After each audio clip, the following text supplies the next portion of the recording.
اللہ تعالیٰ ارشاد فرما رہے ہیں یا ایھا الذین آمنوا، اے ایمان والو، توبوا الی اللہ توبۃ نصوحا، اللہ سے سچی توبہ کرو۔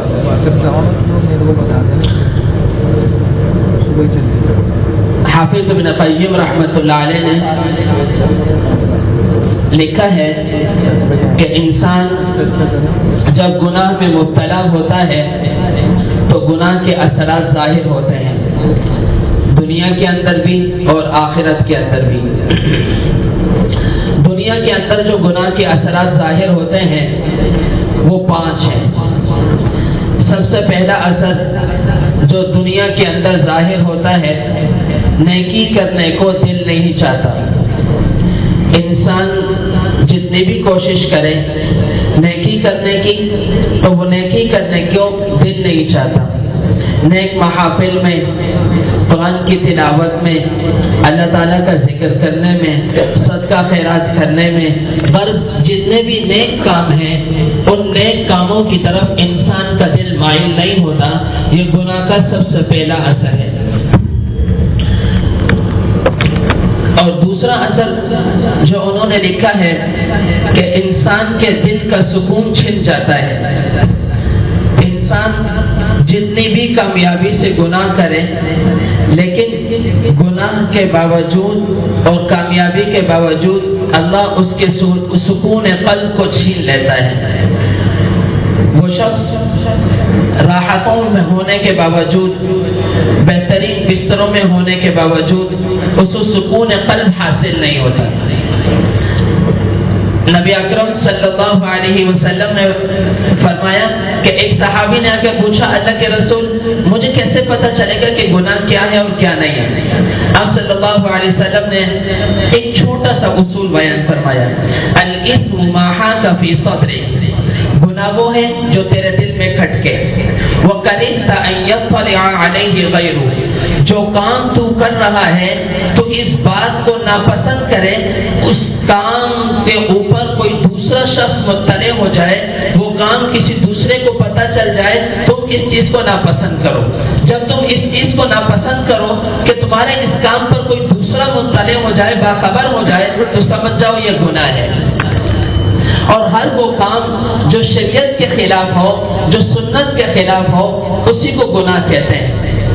تو انسان کے دل کا سکون اللہ تعالیٰ چھین لیتے ہیں، زندگی سے برکت ختم ہو جاتی ہے، انسان کا ہر کام ادھورا رہنے لگ جاتا ہے۔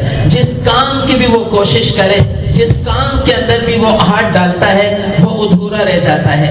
اسے وہ شکایت کرنے والا بن جاتا ہے کہ میری بچیوں کے رشتے نہیں ہو رہے، میرے بچوں کا کاروبار سیٹ نہیں ہو رہا، بچوں کی اچھی ملازمت نہیں لگ رہی، غرض میں خود بھی اگر کسی اچھی جگہ پر کام کرنا چاہتا ہوں، میں سونے میں ہاتھ ڈالوں وہ مٹی بن جاتا ہے، میری زندگی کا ہر کام ادھورا رہنا شروع ہو جاتا ہے۔ تو اللہ تعالیٰ زندگی سے برکت کو نکال دیتے ہیں۔ وہ خود کہتا ہے کہ پتہ ہی نہیں چلتا رات کب ہوئی، صبح کب ہوئی، کیسے زندگی کی گاڑی کتنی تیز رفتاری سے گزر رہی ہے، کچھ نہیں پتہ چلتا۔ تو زندگی کی برکت اللہ تعالیٰ چھین لیتے ہیں اور پھر دعائیں قبول نہیں ہوتی۔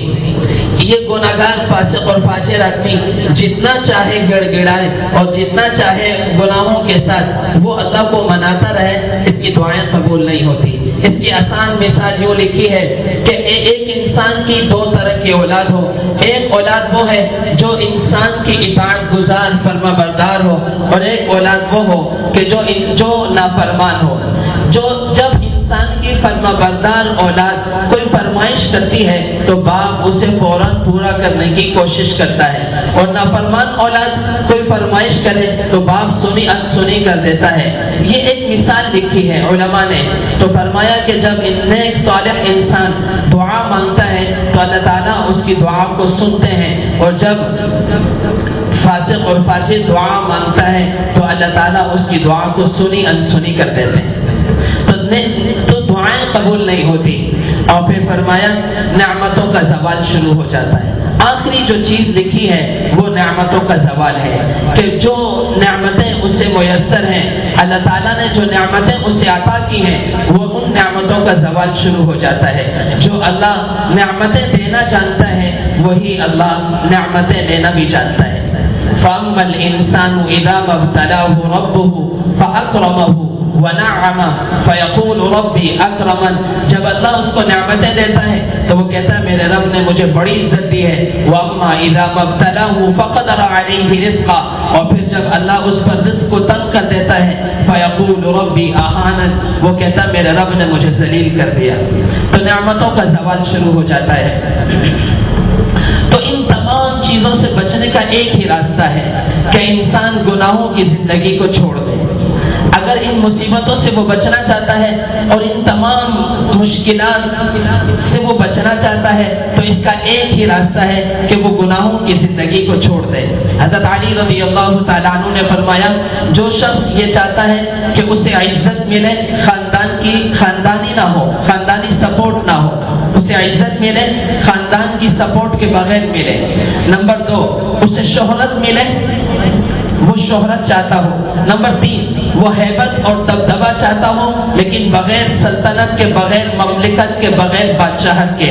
نمبر 4، وہ شہرت چاہتا ہو، یہ مالداری چاہتا ہو بغیر مال کے۔ اگر یہ 4 چیزیں جو شخص چاہتا ہے تو اس کو چاہیے کہ وہ گناہوں کی زندگی کو چھوڑ دے اور اللہ کی اطاعت والی زندگی شروع کر دے۔ اللہ پلیٹ میں رکھ کر اسے یہ چاروں چیزیں دے دے گا۔ تو حضرت علی رضی اللہ تعالیٰ عنہ کا یہ قول اور حافظ ابن قیم رحمۃ اللہ علیہ کا یہ فرمانا کہ اگر انسان ان تمام چیزوں سے بچنا چاہتا ہے تو گناہوں کی زندگی کو چھوڑ دے اور اطاعت والی زندگی کی طرف آ جائے۔ انسان جب توبہ کرتا ہے تو توبہ کے لیے کیا شرائط ہے؟ تو علماء نے لکھا ہے توبہ کے لیے 4 شرطیں ہیں۔ 4 شرطوں کو پورا کرے یہ توبہ کرنے والا ہوگا، اسے توبۃ نصوحہ حاصل ہو جائے گی۔ نمبر 1، گناہوں کو چھوڑ دے۔ نمبر 2، ندامت کا اظہار کرے، اللہ کے سامنے عاجزی کرے، ندامت کا اظہار کرے، اپنے گناہوں کا اقرار کرے، گناہوں کو چھوڑ دے، ندامت کا اظہار کرے اور سب کا عزم کرے کہ آئندہ کوئی گناہ نہیں کرے گا۔ نمبر 4، حقوق العباد کے اعتبار سے اس نے کسی کا حق ضائع کیا ہے، دنیا والوں میں سے کسی کا حق اگر اس نے ضائع کیا ہے تو اس کو پورا کرنے کی کوشش کرے، اور اگر معافی تلافی ہے، غیبت کی ہے، کوئی اس طرح کا معاملہ کیا ہے تو معافی تلافی کر لے، اور اگر اس کا حق ضائع کیا ہے تو اس کا حق ادا کرے۔ تو یہ 4 شرطوں کو پورا کرے، جو شخص یہ 4 شرطوں کو پورا کر لے گا یہ توبہ کرنے والا ہوگا۔ جب